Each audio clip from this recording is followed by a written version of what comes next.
సంవత్సరాల తరబడి ఎన్ని మందులు వాడినా మీ మోకాల నొప్పులు తగ్గట్లేదా? ప్రాణ పెయిన్ క్లినిక్ లో అత్యాధునిక చికిత్స. నమస్తే రమ్మగారు. నమస్తే జయ. రమ్మగారు, ఏదైనా మంచి స్టోరీ చెప్పండి. పూర్వం ఒక గొప్ప రాజుగారు ఉండేవారు, చక్రవర్తి. ఆయన చాలా రాజ్యాల వాళ్ళు ఆయనకి కింద సామంతులుగా ఉండేవాళ్ళు. అయితే చాలా కాలం పిల్లలు కలగలేదు. భార్య భర్త ఎన్నో పూజలు, వ్రతాలు, నోవులు ఎన్నెన్నెన్నెన్నో చేసేవారు. అయితే ఎంతో కాలానికి ఆయనకి ఒక అందమైన కుమారుడు కలిగేట. చాలా అందగాడు. అయితే చంద్రసేనుడు అని పేరు పెట్టుకున్నారు. చంద్రుడిలాగా ఉన్నాడని చంద్రసేనుడు అని పేరు పెట్టుకున్నారు. ఎంత బాగానో పెంచుకున్నారు. ఈయనకి వేట అంటే చాలా ఇష్టమట. ఈయన ఎప్పుడు వేటకి వెళ్తుండేవాడు. ఒకసారి వేటకి వెళ్ళినప్పుడు పక్కన సామ్రాజ్యానికి దగ్గరలో ఉన్న ఒక రాజ్యపు రాజుగారు కూడా అక్కడికి వచ్చాడు. ఈయన చక్రవర్తి, ఆయన రాజు. ఈయన వాళ్ళందరి మీద అది పెద్దవాడు అనమాట. ఆ రాజు ఈయన కలిసి అక్కడ వేటాడుతున్నప్పుడు మధ్యలో ఒకే లేడిని ఇద్దరు ఏం చేసి ఎవరు ముందు కొట్టారో చూసుకుని మాట్లాడుకున్నారు. ఆయనకి వేటంటే ఇష్టం, ఈయనకి వేటంటే ఇష్టం. సరే, ఇద్దరు స్నేహం అయ్యారు. ప్రతిసారి వేటకి వెళ్ళేటప్పుడు ఆయనతో కంపెనీ బాగుండేదన్నమాట, చెప్పుకునేవాళ్ళు. అయితే రాజుగారి అబ్బాయి కొంచెం పెద్దదవుతున్నాడు. ఈ చక్రవర్తి గారి అబ్బాయి. రాజుగారికి కూడా ఒక కూతురుంది, కాంతిమతి.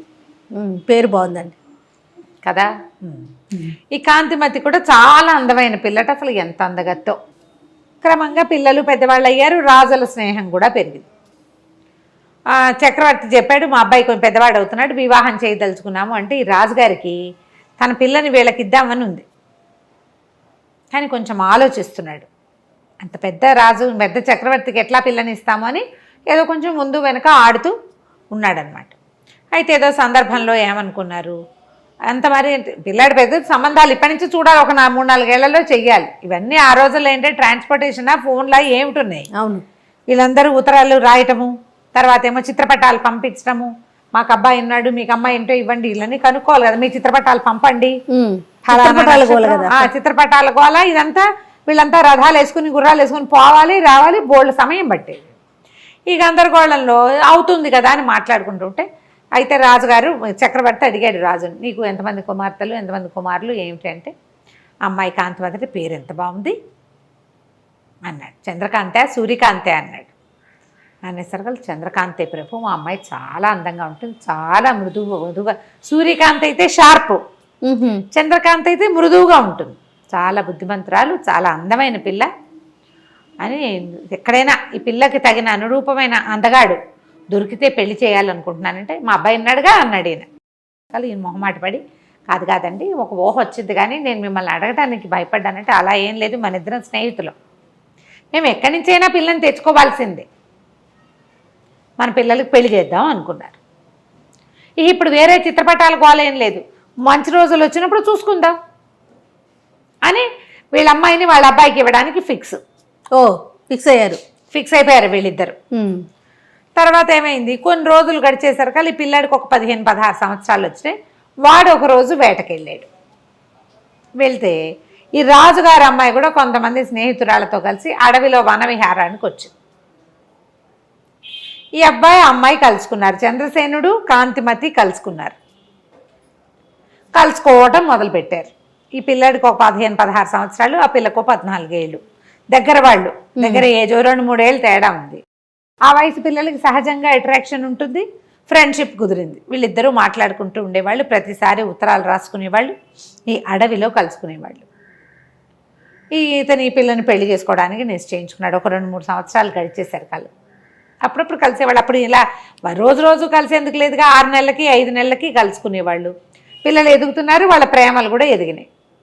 అయితే రాజుగారు చక్రవర్తి ముహూర్తాలు పెట్టిద్దామని అనుకుని భార్యకి చెప్పాడు, ఫలానా ఒక రాజుగారి అమ్మాయితో మన అబ్బాయికి పెళ్లి నిశ్చయించాను అని చెప్పేసరికల్లా ఈ కుర్రాడు అన్నాడు, అమ్మ నేను ఇంకో పిల్లని ప్రేమించాను, నేను అడవిలో కలుస్తాను అమ్మాయిని, నేను ఆ పిల్లనే చేసుకుంటాను అన్నాడు.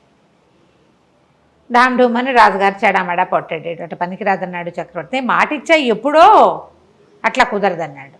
ఈ లోపల ఆ రాజుగారు కూడా ఈ చక్రవర్తి గారు అబ్బాయితో నీకు పెళ్ళంటే ఆ అమ్మాయి యువరాణి ఒప్పుకోలే. చెప్పేసరికల్లా ఆయన అన్నాడు, అమ్మ మాట పోతుంది చక్రవర్తి దగ్గర, ప్రధానమైనది ఏంటంటే మన రాజ్యం ఆయన చేతిలోకి వెళ్ళిపోతుంది, ఆయన కోపం వస్తే ఆయన అంతటా ఆయన అడిగాడు కాబట్టి ఒకసారి కనపడ్డాయి. పెళ్లి చూపులు పిల్లని తెచ్చి చూపిస్తానని చెప్పా, పిల్లని చూపిస్తానని. వాళ్ళు వస్తామన్నారు. అబ్బాయికే నచ్చకపోయినా ఏదో కారణం చెప్దాం, అసలు పిల్లని చూపించని కూడా చూపించకుండా నేను కాదని అనకూడదని కూతుర్ని బతిమలాడుకున్నాడు. సరే ఒప్పుకుంది, ఏడ్చుకుంటూ ఆ పిల్ల. వాళ్ళు కూడా ఏం చేశారు, ఆ రాణి గారేమో కొడుకుని బతిమలాడింది, ఎవరినో ప్రేమించేటంటే కావాలంటే రెండో పెళ్లి చేసుకోమని ఆ పిల్లని, ముందు ఈ పిల్లని చూడవలసిందేనన్నాడు. ఆ తర్వాత కథ, వివాహము పట్టపురాణి రాజు కూతురే కాంతిమతే అన్నాడు. అనేసరికల్లా సరే పేర్లు చెప్పుకోలేదు, తండ్రి పేర్లు రాలేదు. ఈ పిల్లాడు వెళ్ళి ఆ పిల్లని చూడ్డానికి వెళ్ళాడు. రాజు చక్రవర్తి గారు ఆయన భార్యమణి కుమారుణ్ణి తీసుకుని మంది మార్బలంతో కలిసి రాజుగారింటికి వెళ్ళాడు. ఆ రాజుగారింట్లో పిల్లని చూసేసరికి ఆ పిల్లాడు ఆశ్చర్యపడమ్మా ఈ పిల్ల నేను ప్రేమించింది అన్నాడు. ఆ పిల్ల కూడా చెప్పింది. వీళ్ళు ఇలా ప్రేమించుకున్నారు, అంత చిన్నప్పటి నుంచి స్నేహం. పెళ్లి చేశారు. చంద్రసేనుడికి కాంతిమతికి పెళ్ళయింది. సరే చక్రవర్తి గారు పెద్దవాడైపోయినాడు, పిల్లాడికి రాజ్యం అప్పచెప్పాడు. వీళ్ళకి 20 ఏళ్ల లోపలే పెళ్ళయింది కదా, ఎప్పటికీ సంతానం కలగలేదు. వాళ్ళిద్దరూ ఎంత బాగా కలిసి ఉండేవాళ్ళు. రాజ్యంలో అందరూ గుసగుసలాడుకునేవాడు. చక్రవర్తి గారి కోడలికి పిల్లలు లేకపోతే ఎట్లా? యువరాజుకి ఇంకొక పెళ్లి చేయండి, రాజు అయిపోతున్నాడు, పెళ్లి చేయాలి, ఈయన చక్రవర్తి అవుతాడు రేపు, ఉత్తరాధికారి లేకుండా ఎట్లా కుదురుతుంది? ఇంకో పెళ్లి చేయండి, ఇంకో పెళ్లి చేసుకోండి, ఇంకో పెళ్లి చేసుకోండి అని మాటలు వచ్చేవి. వాళ్ళ అమ్మ ఏమనేదంటే, ఒరే ఇప్పుడు నువ్వు కాంతిమతే నువ్వు ప్రేమించిన అమ్మాయి అయింది కాబట్టి సరిపోయింది, లేకపోతే ఆ అమ్మాయిని పెళ్లి చేసుకుని అడవిలో పిల్లని కూడా చేసుకుందాం అనుకున్నావు కదా, అదే కదా, రెండో పెళ్ళి ఎలాగో చేసుకోదలుచుకునే ఉన్నావు, అది రెండు కలిపి ఒకటే అయింది అనుకో, ఇప్పుడు ఇంకో పిల్లని ఎవరినైనా చేసుకో, ఈవిడే పట్టప్రాణిగా ఉంటుంది, ఉత్తరాధికారి లేకపోతే రాజ్యానికి కుదరదని అందరూ బతిమలాడాడు, బలవంత పెట్టారు. ఈ అమ్మాయి కూడా కాంతిమతి కూడా భర్తను రోజు అడిగేది చేసుకోమని, పెళ్లి చేసుకో అని. చాలా రోజులకి మొత్తానికి ఒప్పుకున్నాడు. ప్రజల నుంచి ప్రెషర్ ఎక్కువ వస్తుంది, అధికారుల నుంచి ప్రెషర్ వస్తుంది. పెళ్లి చేశారు. ఇంకొక అందగతి, ఇంత అందగతి కాదు కానీ కొంత అందగతిని తెచ్చారు మొత్తానికి. సరే రెండో రాణి కూడా బాగానే ఉండేది. పెద్ద రాణి ఏంటంటే పాపం రేపు ఉత్తరాధికారిని కనడానికి వచ్చిన పిల్లని ముద్దుగా చూసుకునేది. అమ్మాయి చంద్రకాంతిమతి కదా, అంటే మంచి స్వభావం కలిగేది. అయితే కొన్నాళ్ళకి చిన్నరాణికి ఏమనిపించడం మొదలెట్టిందంటే, ఊరికే నేను ఒక పిల్లలుగానే మెషిన్ లాగా నన్ను తెచ్చారు, ఇంపార్టెన్స్ అంతా ఆవిడికే, ఈయన ప్రేమంతా ఆవిడికి, ఆయన ఏదో శాస్త్రానికి నాతో గడుపుతున్నాడు అంతే. ఒక రకంగా మంటగా ఉండేది. ఏమనేది, ఆమె పెద్దరాణి ఆవిడ పద్ధతులు ఎవరికి తెలీదు, అంతా ఆవిడ ఇష్ట ప్రకారం జరగాలంటుంది అని కొంచెం పుల్ల విరుపుగా మాట్లాడేది. క్రమంగా నా మీద కుట్ర చేస్తోందని చెప్పడం మొదలుపెట్టి, కుట్ర ఎందుకు చేస్తుంది, నిన్ను చేసుకోమని ఆవిడే చెప్పింది అనేవాడు రాజు, కేకలేసేవాడు. అయితే ఒకసారి ఏమైంది, చిన్నరాణి గారి దాసి పెద్దరాణి గారి మందిరంలో ఆవిడ మంత్రితోటి ఏదో మాట్లాడుతున్నది కనపడి చూసింది. చూసి అమ్మ మంత్రి గారు రాణిగారు మాట్లాడుకుంటున్నారు అని చెప్పింది. అది మామూలు మాటే. వెంటనే చిన్నరాణికి ఏం తట్టింది, మంత్రి రాణి కలిసి గూడు పుఠానీ చేస్తున్నట్టుగా చూపించచ్చు, క్రియేట్ చేయొచ్చు. ఏమని చెప్పేది, అంతకుముందు నాకు ఇవాళ వాంతులు అయిపోయినాయి, నెలదప్పేసాను అనుకున్నారు, కాదు నాకు ఆహారంలో ఫుడ్ పాయిజనింగ్ అయింది అని చెప్పేది రాజుకి. ఇవాళ ఒంట్లో బాగోలేదు, ఫుడ్ పాయిజనింగ్ అయింది, ఇవాళ నేను పెట్టుకునే పువ్వుల దండల్లో ఏదో చల్లారు, నాకు తుమ్ములు వచ్చేసినాయి, నన్ను చంపడానికి, నన్ను ఇబ్బంది పెట్టడానికి, నేను పిల్లల్ని కానీ ఇవ్వకుండా చేయటానికి చూస్తున్నారు, అట్లా చెప్పేది. ఆయన ఒప్పుకునేవాడు కాదు.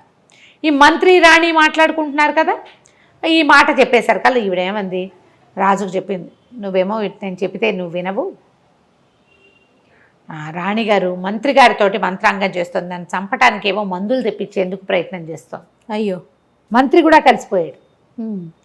అనేసరికల్లా రాజుకు అర్థం కాల, అంత పని చేస్తుందా నా రాణి, అట్లాంటిది కాదంటే కొండు మండిపోతుంది, నారాయణి అంటాడని. కావాలంటే కనుక్కో, నువ్వు మంత్రి వచ్చాడో లేదో కనుక్కో.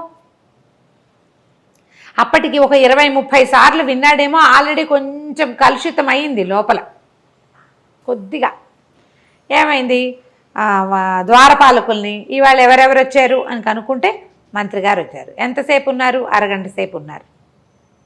ఎవరితో మాట్లాడారు, రాణితోటి మాట్లాడారు. వెంటనే ఆయనకి ఏమనిపించిందంటే విషం తెప్పిస్తోంది. నిజానికి అక్కడ ఏం జరిగింది, చిన్నరాణి పుట్టినరోజు వస్తోంది, ప్రత్యేకంగా అలంకారాలు చేయించండి, ఆవిడకి చీరలు నగలు తెప్పించండి కొత్తవి బయట నుంచి అని చెప్పింది. అప్పుడు కోశాధికారికి కబురు వెళ్ళింది, చిన్నరాణి గారి పనుపున మంత్రి గారు ఏమైనా డబ్బు తెప్పించుకున్నారా అని. డబ్బు తెప్పించుకున్నారు. ఆయన తెప్పించుకున్నది బట్టలకి నగలకి వాటికి. అది తెలియదు. అది తెలియదుగా డబ్బు వెళ్ళిందన్నమాట మాత్రమే బయటపడింది. పడంగానే ఇక ఇంకేముంది, రాజుగారికి విపరీతమైన కోపం వచ్చింది. నువ్వే పెళ్లి చేసుకోమన్నావు, ఉత్తరాధికారి కోసం పెళ్లి చేసుకుంటే ఆ అమ్మాయిని తెచ్చిన అమ్మాయిని ఏమైనా చేసేస్తే వెంటనే రాణికి అంతఃపురం నుంచి బహిష్కారం వచ్చేసింది. అయ్యో. మంత్రి గారిని పిలిచాడు. మంత్రికి ఏ మాట చెప్పే అవకాశం ఇవ్వాలి. అది కాదండి అని చెప్పబోయినా వినలేదు. నీ మీద గౌరవంతో ఇంతకాలం నువ్వు చేసిన సేవ వల్ల నేను నిన్ను వదిలేస్తున్నా, చంపకుండా. మళ్ళీ నువ్వు రాజభవనం గుమ్మం ఎక్కద్దు. ఈ మంత్రి గారికి దూరంగా ఒక పల్లెటూరులో ఆయన కుటుంబం ఉంది. ఆయన వస్తూ పోతూ ఉంటాడు ఇక్కడికి. మీ ఊరు వెళ్ళిపో, నువ్వు మళ్ళీ రాజధానిలోకి రావద్దు. నువ్వు ఆవిడకి లోబడిపోయావని నాకు అర్థమైపోయిందంటే అది కాదండి అని చెప్పపోతాడు. ఇక వినడు రాజు. సగం చెడిన బుర్రలో పెద్ద విత్తనం పడితే పూర్తిగా చెడిపోతుంది. అంతే. మంత్రిని పంపించేశాడు. రాణిగారికి బహిష్కారం ఏమిటంటే, రాణిగారికి ఒక పాత పురాతనమైన పడిపోయేలాగా ఉన్న ఒక పాత రాజభవనం ఒకటి ఉంది. ఇవి అక్కడ ఉండాలి. ఈమెను అక్కడ పంపించారు. పాతది, పడిపోయేందుకు శిథిలావస్థలో ఉంది. ఎవ్వరూ సహాయం లేరు. ఒకడు ఒక నత్తి నంగిగా ఉండే ఒక కుర్రవాడిని ఆవిడకి పని మనిషిగా ఇచ్చారు. అంతే. ఆ కుర్రాడి సాయంతో నువ్వు అక్కడ ఉండు, నీకు ఇక అంతఃపురం ప్రవేశం లేదు. ఊరికే ఊహే జరిగింది కానీ క్రియ జరగలేదు. కాబట్టి క్రియ ఏదైనా జరుగుంటే చంపేసేవాడు. చిన్నరాణి పదే పదే చెప్పింది క్రియ కూడా జరిగిందని. ఆయన నమ్మల. నాకు తెలిసిందేమిటి ఇదే కాబట్టి నేను ఇంతే శిక్ష ఇస్తానన్నాడు. కొంచెం అంతఃపురానికి చాలా దూరంలో ఉన్న పురాతనమైన ఒక బిల్డింగ్లోకి ఆవిడని షిఫ్ట్ చేశారు. ఈ పెట్టిన కుర్రాడేమో వెర్రివాడు. రోజు అన్ని జొన్నలు వచ్చేవి వీళ్ళకి ఆహారానికి. రాణిగారికి సహాయకులు లేరు, ఏమీ లేరు, వాడు ఒకడే.